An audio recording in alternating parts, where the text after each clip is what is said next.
बिस्मिल्लाहिर्रहमानिर्रहीम। अस्सलाम वालेकुम नाज़रीन, आप देख रहे हैं मेरा YouTube channel astrologer Mauzam Khan और मैं हूं मौज़म ख़ान। आज हम बना रहे हैं वीडियो कि जुलाई 2024 पाकिस्तान के लिए कैसा होगा।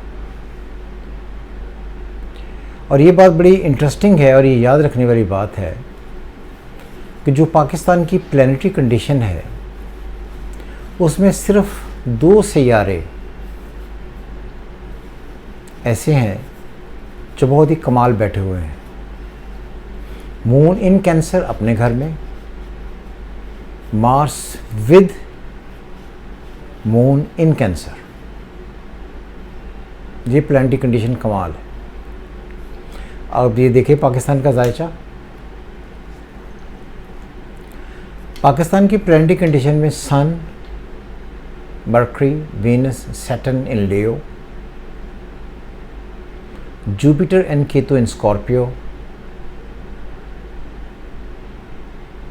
Rahu in Taurus, Moon and Mars in Cancer। ये पाकिस्तान की टोटल प्लैनेटरी कंडीशन है। और जब हम ये देखते हैं कि ये महीना कैसा रहेगा तो हम ये देखते हैं कि बाय बर्थ जो प्लैनेटरी कंडीशन है वो कैसी हैं, उनके साथ जाकर चीज़ें टैली होंगी नहीं होंगी, रिजल्ट्स क्या रहेंगे। आजकल जो प्लैनेटरी कंडीशन है वह है Sun in Cancer, Jupiter in Gemini, Saturn in Pisces, Rahu in Aries.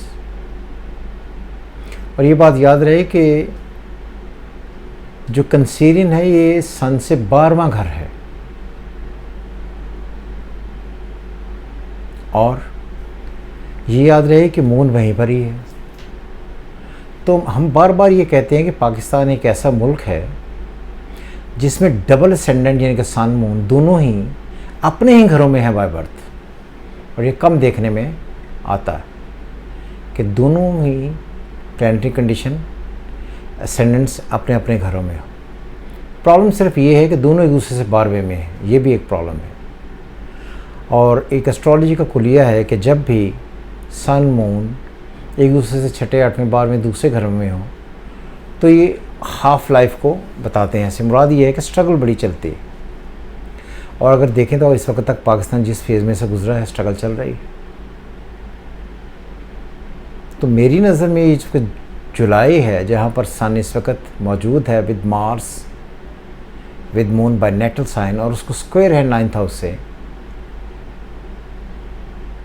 Rahu की, तो ये अजीबोगरीब किस्म की प्लैनेटरी कंडीशन बताता है। तो मिक्स सिनेरियो रहेगा जुलाई में। और ये बात भी देखने वाली है कि जब बहुत सारी चीज़ें बहुत ही फेवर में नहीं चलती तो थोड़ी क्रिटिकल सिचुएशन बंदे को बर्दाश्त करनी पड़ती है। चूँकि मार्स अफ्लिक्ट हो रहा है तो इसलिए जो बातें आपने सुनी होंगी मुआशियात के बारे में एकदम से बहुत ही बेहतर होने वाली हैं, उसमें कुछ बाधाएं, प्रॉब्लम्स, ऑब्स्ट्रक्शंस आपको नज़र आएंगी। फौज दोबारा से अंडर क्रिटिसिज्म होगी। महंगाई के जो वादे किए गए हैं शायद वो उस तरीके से पूरे ना हों। चीज़ें थोड़ी अजीबोगरीब लगेंगी आपको। ये बात याद रहे कि मंडेन एस्ट्रोलॉजी में जो चौथा घर होता है वो अवाम का घर माना जाता है, मुल्क की आवाम का घर। उसका लॉर्ड मार्स वहाँ से उठकर 12वें में जाकर चला गया और जिसको राहु की स्क्वायर आ गई। तो इस महीने आवाम को भी कुछ बहुत रिलैक्स्ड सिचुएशन नहीं होनी, क्योस रहेगा। तो मजमूई तौर पर मुझे लगता है कि कहीं ना कहीं ये जो जुलाई का महीना होगा इसमें थोड़ी सी अजीबोगरीब किस्म की क्रिटिकल सिचुएशन रहेंगी जुलाई और अगस्त। मैं ये नहीं कहता कि इसमें वार की कंडीशंस होंगी, लेकिन आपको कहीं ना कहीं से थ्रेट्स आएंगे। मार्स डील करता है हमेशा साउथ को और मून डील करता है हमेशा वेस्ट को, विच इज़ कराची वाला एरिया और पाकिस्तान का वो बॉर्डर जो अफ़गानिस्तान से डायरेक्टली कंसर्न है। वहाँ पर जाकर आपको प्रॉब्लम्स नज़र आएंगी। और ये बात भी याद है कि सन बजाते खुद इन कैंसर, सन ईस्ट का लॉर्ड है।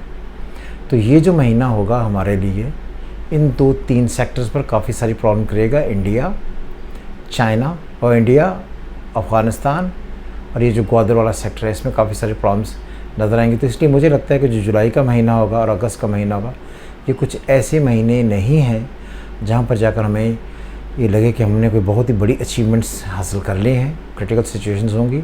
आपने अगर 2024 की मेरी रीडिंग्स सुनी हो तो मैंने ये कहा था कि ये जो सारे ट्रेड का साल है कि ये साल शुरू होगा सितंबर से, विच इज़ 22 अगस्त 2024। यहाँ से चीज़ें बेहतर आने की तरफ बढ़ेंगी और 2 महीने आने वाले जुलाई और अगस्त अच्छे नहीं होंगे। सो आई थिंक जुलाई क्रिटिकल होगा कई एक लोगों के लिए, और ख़ुसूसन जो लोग कैंसेरियन हैं बाय सन साइन वो भी, और पाकिस्तान का क्योंकि मार्स और मून 12th में है, तो जिसको इस वक्त सैटर्न की उसकी राहु की स्क्वायर है और कोई पॉजिटिव एस्पेक्ट नहीं है, तो तभी मुश्किलात थोड़ी हो सकेंगी।